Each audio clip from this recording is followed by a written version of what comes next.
नमस्कार, मैं प्रशांत और आप देख रहे हैं द एच न्यूज। देखिए, एक बार फिर से बीमा भारती चर्चा में आने वाली है। इसके पीछे की खबर ये है कि बीमा भारती जिस विधानसभा सीट से जीती हुई थी जदयू से, उसी सीट पर अब चुनाव आयोग ने चुनाव करवाने का फैसला किया है।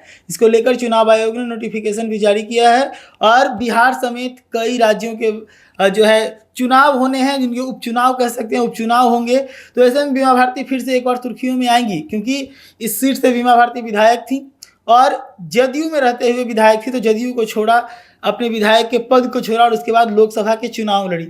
लोकसभा के चुनाव में बीमा भारती के साथ क्या कुछ हुआ पूर्णिया में, वो आप लोगों ने सभी ने देखा।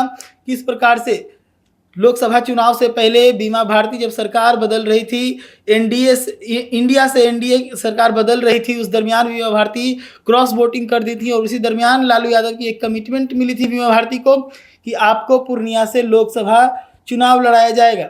इसी कमिटमेंट के कारण लालू प्रसाद यादव भिड़ गए थे पप्पू यादव से और कांग्रेस से। हालांकि यहाँ पर लालू प्रसाद यादव टिकट देने में और अपने कैंडिडेट को लड़ाने में सफलता तो प्राप्त कर लिए, लेकिन बीमा भारती जिसके लिए लालू प्रसाद यादव अपने सहयोगी पार्टी कांग्रेस से लड़ गए, अपने पुराने सिपाही पप्पू यादव से लड़ गए, वो कैंडिडेट वहाँ पर कुछ खास नहीं कर पाई। बीमा भारती वहाँ पर मुश्किल से 30,000 वोट भी प्राप्त नहीं कर पाई, जिसके बाद से बीमा भारती के काफ़ी भद्द पिट गई थी।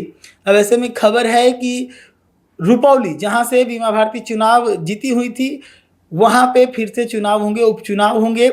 मैं आपको बता दूं कि बीमा भारती इससे पहले बिहार में गन्ना एवं उद्योग मंत्री भी रह चुकी हैं और उसके बाद जो है जदयू को छोड़ी राजद में गई और लोकसभा का चुनाव लड़ा। हालांकि अब देखने वाली बात है कि जो बीमा भारती लोकसभा का चुनाव हार गई, क्या वो बीमा भारती फिर से एक बार चुनाव लड़ती नजर आएंगी? क्या बीमा भारती को राजद फिर से वहां पर टिकट दे देगी? क्योंकि लोकसभा में जीत नहीं मिली तो हो सकता है कि विधानसभा में सीटें मिल जाए। लेकिन यहाँ देखने वाली बात है कि वहां से राजद अब सीट देने में भी बीमा भारती को हिचकेगी, क्योंकि जितनी वोटें बीमा भारती को प्राप्त हुए हैं, उतने वोटों से ये चीज़ तो साफ हो जाता है कि बीमा भारती विधानसभा के भी चुनाव वहाँ पर जीत नहीं पाएंगे। तो देखने वाली बात होगी, ये काफ़ी दिलचस्प होगा कि बिहार के अंदर अभी लोकसभा के चुनाव खत्म हुए हैं और उसके बाद फिर से एक उपचुनाव को लेकर जो है वो चुनावी सरगर्मी देखने को मिलेगी।